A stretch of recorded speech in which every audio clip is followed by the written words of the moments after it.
lots of things to consider, including this and that, and so as you can see, the data is very compelling in regard to nice numbers. Are you paying attention? Oh yeah, sorry, please continue with the science? Right, here is your channel before Koudelka.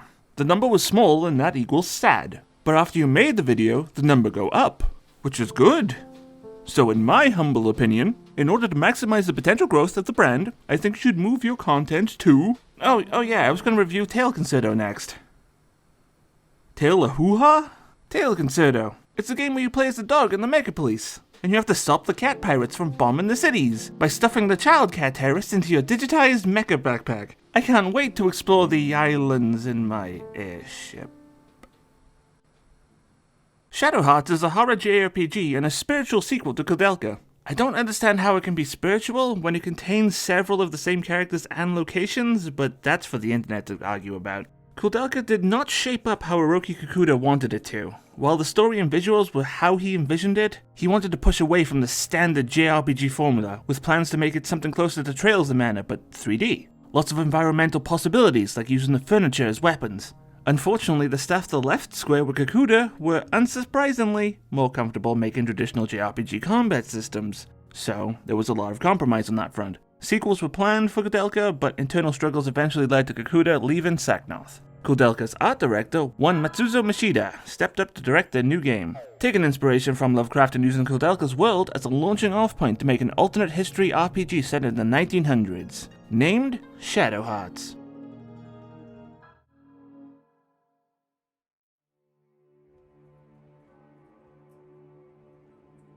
Rouen, France. A traveling priest was brutally murdered. The aftermath is one of the very first things we see. Blood, bones, and intestines sprayed around an alleyway. While the game never gets this gory ever again, it makes for a decent visual for the things to come. Alice, the priest's daughter, also went missing on that night and is currently on a train, taken into custody of the Japanese Imperial Army. It's already past 2300, and it's still a long way to Fengtian. Major Tsuji, what is this about? Why the special train in the middle of the night to escort this girl to Japan? She looks pretty ordinary to me. Hell if I know. A well-dressed gentleman kills all the soldiers and announces that he is Roger Bacon, here to kidnap Alice. Yes, Roger Bacon. I'm honored that you remember me so well. You can't escape. Come along quietly, sister. Ah, a new actor in our play. Also on the train is a man named Yuri, who manages to take Alice away from Bacon. Once they escape, Yuri tells Alice that he has a voice in his head who instructs him to protect Alice from any danger. The two travel around China, trying to figure out why Alice is so important, and recruiting allies along the way. I think the first thing that sticks out is...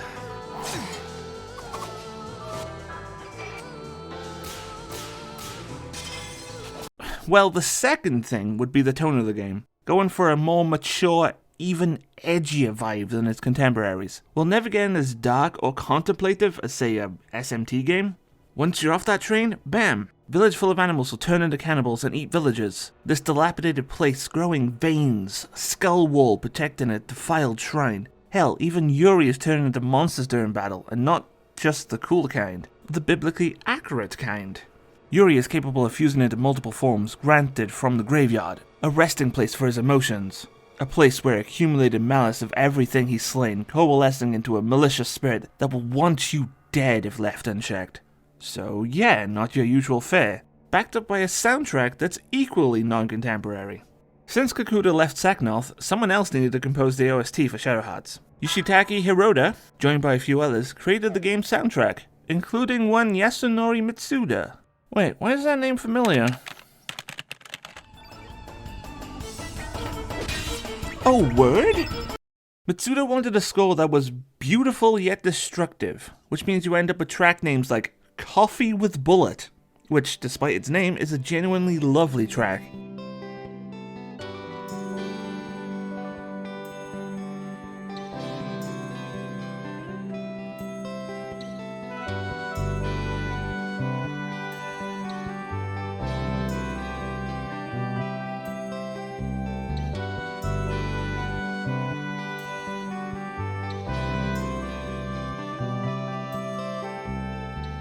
Hop over to the other side of the world and he asks the question, but what if it grooved though? As he breaks out the synth organ and electric guitar.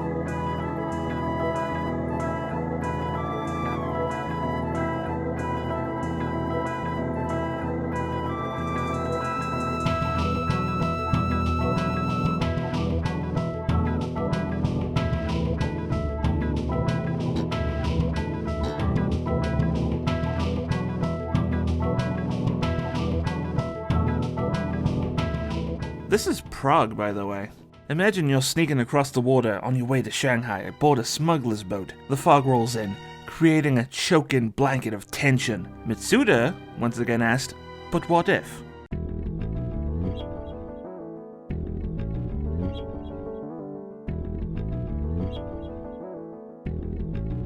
The biggest flaw of the soundtrack is not being able to hear it all. Whenever you enter a battle, the song cuts out to the battle track, which is incredibly normal.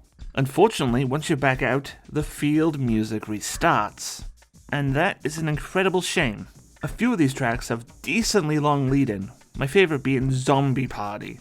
After 1.5 minutes, multiple percussion instruments lead up to this bass guitar / electric piano combo that overpower the entire song, removing most of the other instruments as they start to jam out.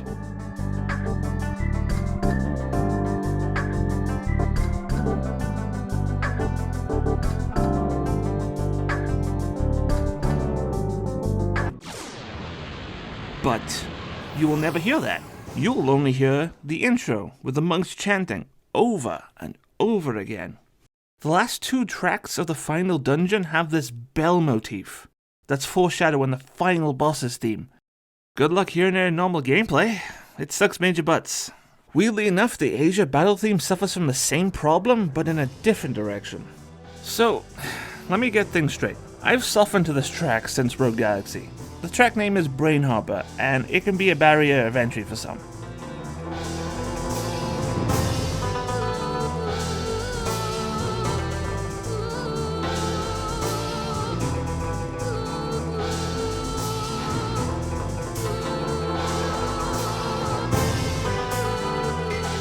I went from it literally gives me headaches to actual appreciation. I think the thing that damns this song for most people is the nature of the battles being short. Plus, the vocals for the song happen only 16 seconds in. So in each fight you hear the same chorus. Every single fight. But it never gets to the later half that balances out the rest of the track.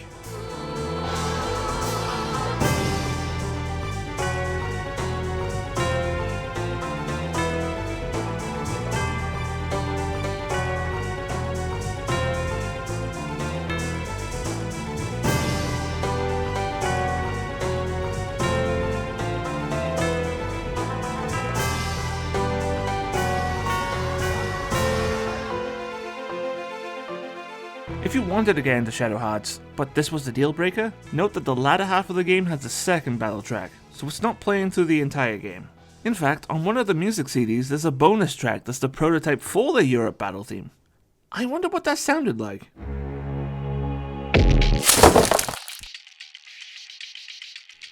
Ow! I do need to talk about the basics of JRPGs for a second. Don't worry, I'm not going to launch into a full-blown essay on the origins of the genre. Did you know? Back on the Nintendo Entertainment System, Dragon Quest invented gameplay. JRPGs are usually split into 2 phases, the field and the battle. The field is where the story, the exploration, etc. happen, and where you can prepare gear or abilities for the battle phase. This is where you get teleported into the battle dimension to line up and take turns punching each other until one side wins. In this regard, Shadowhearts would be bog standard if it wasn't for 2 mechanics. First of which would be sanity points. The idea makes sense. As you fight, your sanity strips away until you can no longer take the horrors of what you're up against and go berserk, a punishing pseudo time limit to the battles. In theory. In practice, it would be if it happened to me more than once, and that was just so I could grab footage of it happening. It feels like it was a system to balance Yuri's fusions and kinda got added to the rest of the party. The threat of sanity also relies on what party members you currently have. Centuries-old vampire? He's seen it all compared to a kid with a slingshot. But that's okay, since the next mechanic is... the Judgment Ring! The Judgment Ring is such a good idea. It became the selling point on the back of the box for all 3 Shadowhearts games. And it's the series' answer to the standard JRPG combat. Other games have tried to spice up combat, with timed hits probably being the more popular concept that stuck around. Things like all the Mario RPGs or Legend of Dragoon.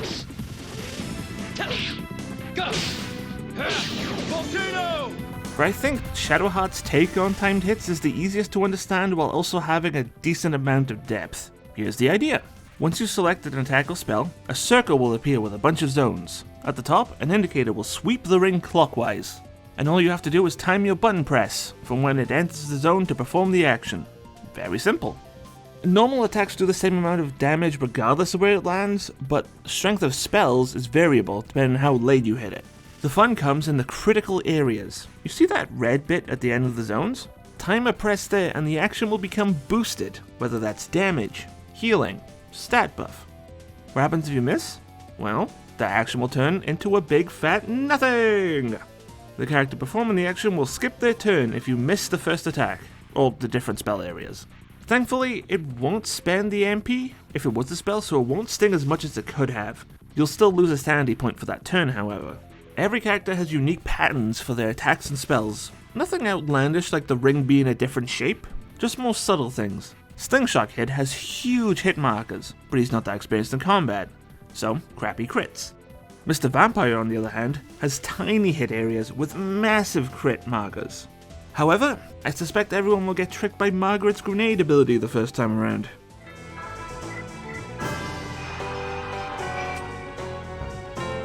Classic. Fully committing to this style of mechanic unlocks some really interesting ideas and synergies. Items outside of battle work how you expect, but inside a fight, now they have judgment rings, complete with crit areas. Items can be designed to be one-off buffs to use in battle. Every character has 3 accessory slots, which, at first, looks like overkill. But now you can equip things that affect the judgment ring beneficially or negatively to gain even stronger combat buffs, which means multiple accessories that multiply affect it. I should note that the judgment ring is never used for defense, which is probably for the best. Having the enemy's big damaging spell get interrupted by 3 separate rings that reduced all incoming damage would have grinded battles to a halt.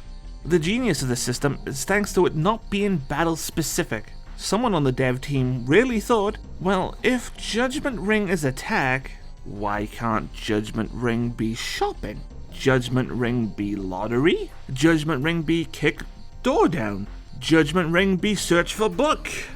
It's not all roses and sunshine. The game runs at 60 FPS, which is super nice, thank you needed it for this kind of system. Despite that, the Judgment Ring feels off at times. For one, the angle of the ring does not help in conveying the timing needed for the left half of it. The tilt is just awkward. For second, the hit markers have this fuzzy look to them, causing the crit areas to be a little infuriating. Let me show you. So, I can understand why this might not be a critical hit. But this one? Then on the other side, how was this not a miss? I think the critical areas are shifted clockwise regardless of the visual indicator, maybe to make you feel lucky or something. Even so, it felt a little out of my control sometimes. No, you don't need to hit these crit areas to beat the game. I suspect the game was balanced around the player mostly landing normal hits. It just makes things stronger and therefore takes less time. Though, maybe you'd want the fight to go as fast as possible since battles only have the judgment ring going for them. While you can formulate strategies and make builds, quotation marks, outside of them, inside the battles become, do I hit one enemy or all enemies? And I get that, that's pretty atypical of the genre. There is elemental pairs to exploit if you take the time to find that out, though good luck having every element in your party. Yuri is going to be a linchpin, seeing as he is both the strongest party member and the most versatile thanks to the fusions. Honestly, the second half of the game feels like picking some fusions to suit your playstyle and having 2 other members to run them out. Could be a bad thing, or a good thing depending on how you look at it. Just make sure you have the damage, cause oh boy do some of these bosses have a little too much HP. It really drives home how much we'd be missing if the Judgment Ring was not here. Also, this is a game old enough for some cheeky boss design at times.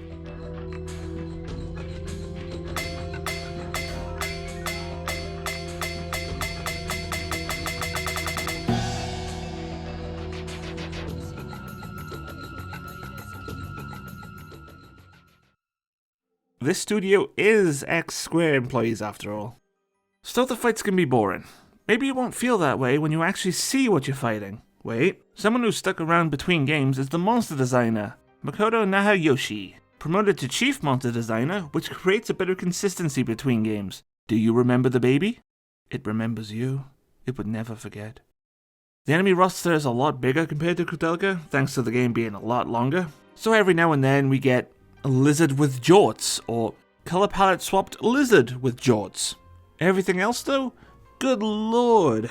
We have designs pulling from so many areas that things get more deranged than usual. Alright, look. A frog's a frog, right? So, to make it spooky, you put faces in its eyes. Instantly off-putting. But that's not what I'm thinking of. My mind goes to the weird arm growth coming out of a dog's mouth, holding up the dog like a puppet. I'm thinking of these bizarre pale things that, at first glance, look like they're gonna demonetize me. Don't worry, I think that's supposed to be an umbilical cord. Not that that makes this any better. How about the boss that looked pregnant with a second head peeking from below, whose underlings are T-posing nuns? This goes in so many directions, it caused mental whiplash. We've gone completely off the rails compared to Koudelka. And you know what? I'm here for it. You know, until I actually have to look at it again. We've also undergone a slight tilt into sexy horror, which I'm sure will not come back up in the future. Maybe I will get demonetized. You know when people say something dumb along the lines of, "This looks like a PS2 game," when they see some bad CGI? Sure. The PS2 output some rad art styles and technical showpieces. I have to remind myself that yes, Metal Gear Solid 2 did indeed come out in 2001. Want to know what else came out that year? A month later even. Shadowhearts, and boy is that not a fair fight. This is a smaller studio coming to grips with developing their first PlayStation 2 game. I'll be nice. The art direction is great. You can just tell that some areas got a lot more love than others. One or two of the battle scenes just look unfinished. Strange enough in the same place as that nun. Coincidence? These torches are floating off the ground? That wall looks rough. In the field section, the game fares mostly better. A few areas get some really nice, detailed rooms for the inn and shops. Ruin, for example, has these lovely looking contemporary beds. Each one looks different from the other. Others have you knocking on the door to open a menu. Prague is rendered in moonlight, while London looks like anywhere to me, like vaguely European.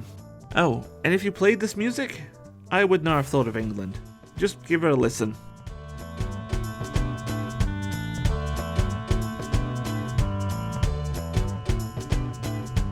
Walking down the street, watching orphans get kidnapped.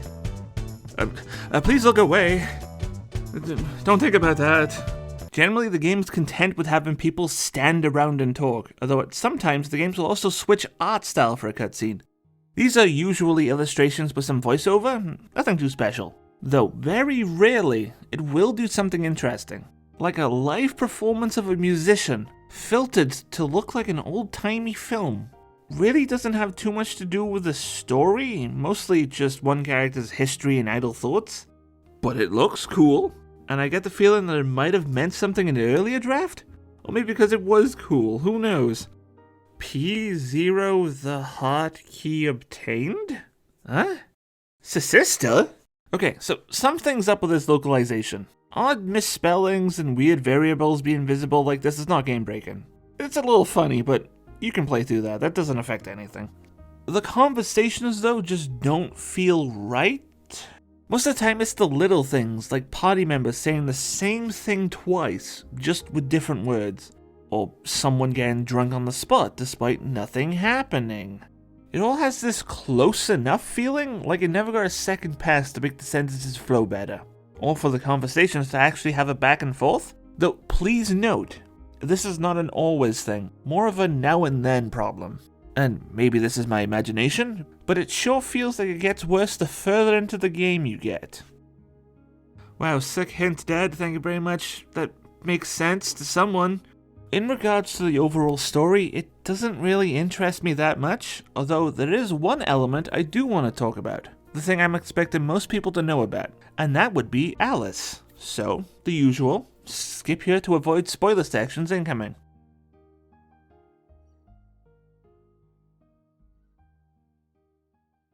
Are you ready to be sad? Good. At the climax of the Asia section of the game, a villain tries to summon a deity in order to create a new world. Despite the hero's attempts, he manages to finish the evocation, bringing the seraphic radiance to our world. In a last-ditch ploy to seal the monster, Yuri fuses with it, and fails. He becomes lost.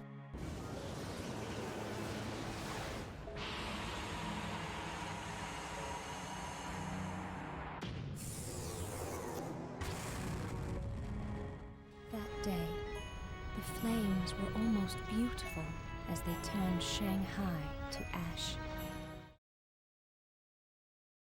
A few months later, Alice and the group manages to track him down. Though once found, he has become a shell of himself, clinging to a childhood memory as he digs his own grave, wanting to end his own life.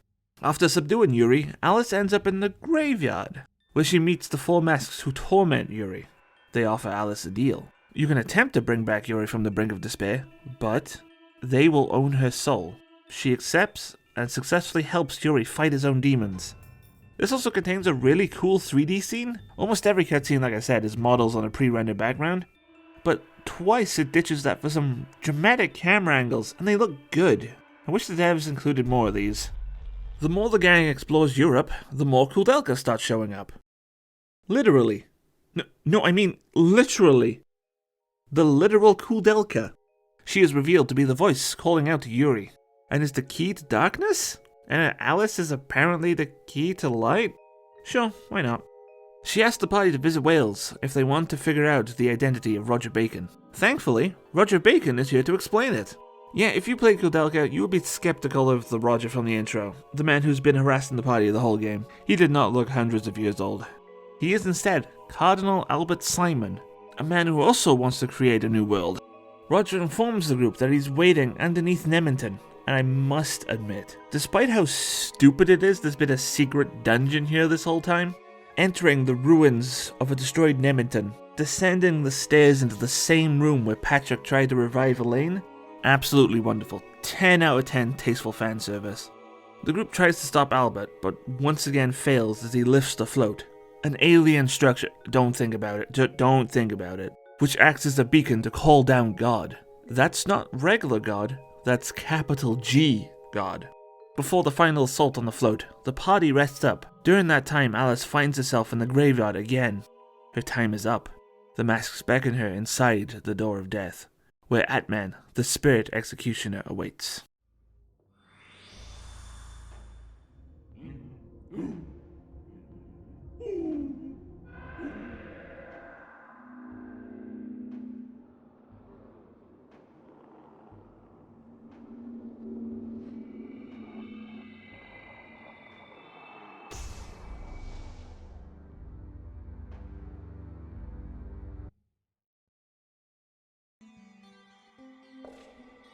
Afterwards, she wakes up. The party teleports onto the float in order to stop Albert. As they ascend, Alice gets weaker and weaker, but she presses on, not wanting to let anyone else know what is happening, until the final fight with Albert. Though, unfortunately, simply defeating him will not be enough to stop the arrival of capital G God. The party ends up in the stratosphere for their audience with the Lord.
Yuri, Alice, and the rest of the party triumph against the angelic being and end up back on Earth.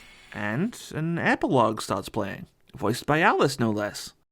She tells us what the party members ended up doing afterwards, and announces she's boarding the train with Yuri to go visit her mother in London. Roll credits. This lovely looping animation of Yuri and Alice bathed in sunlight. The song Shadowhearts plays, and our two heroes get the rest they deserve.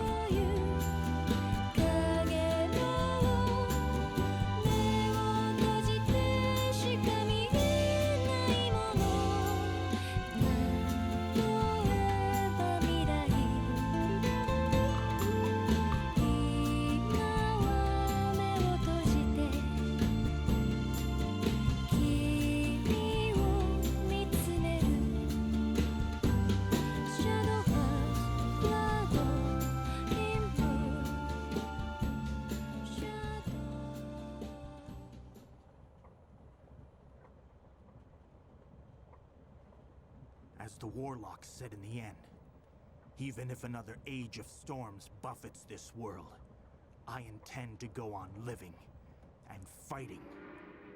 For you who freed me from the darkness, for the one I love.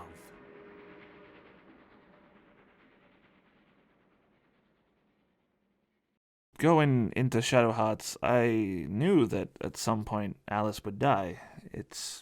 It's the canon that the next game builds off. And I was waiting for a Aerith dies scene throughout the entire game. The box art even depicts something like that, but it never happened. The devs made me think that maybe it happened between games. Maybe she doesn't die in this one. Maybe it was a story alteration? But to wait to the last literal moment to gut punch the player is a brave move that, honestly, I absolutely respect. Dealt in one of the most natural and understated ways possible. This absolutely destroyed me. I didn't really connect with the characters that much, but fuck, I was still in tears. Reinforcing that knowing spoilers about media does not negate the impact it can still have. Just like with Koudelka, there is a good ending. However, it's a lot more interesting to pursue thanks to it asking a bit more out of you rather than just grinding the problem away, requiring you to look for a key item and engaging with the game systems in a certain way that is super interesting. But I won't be covering that here. I'll leave that up to the people that actually decide to play Shadowhearts. Don't want to spoil everything. Just know that Atman here is the point of no return. I think people underestimate how much of a good battle system with a few good ideas can take you. While the Judgment Ring system is amazing at visualizing the concept of timed hits, with the all-in nature of the system adding the ability to play with risk and reward, allowing players who lack the timing to play it safe, or to be mad by making the ring completely invisible. Without the tone the setting the world is in, the wild soundtrack, nor where the story goes, I don't think we'd be talking about it. There's a lot of rough edges to fix. Room for expansion and battles, things for a sequel to improve upon. And thankfully, unlike so many other promising video games, Shadowhearts did get a sequel, 2 of them. And I am greatly looking forward to Covenant later this year. It's been like maybe 15 years since I touched them, although I do hope it's not as weird as I remember. Good luck finding a physical copy of Shadowhearts though. I bought it years ago, and even then that was pretty expensive. But if you want to take matters into your own hands, mum's the word. How hard? Just put it on the PlayStation Store, Sony. Come on, where are we? What are we doing? You can talk to SNK. I know they own the rights. Just put it on the... Ugh.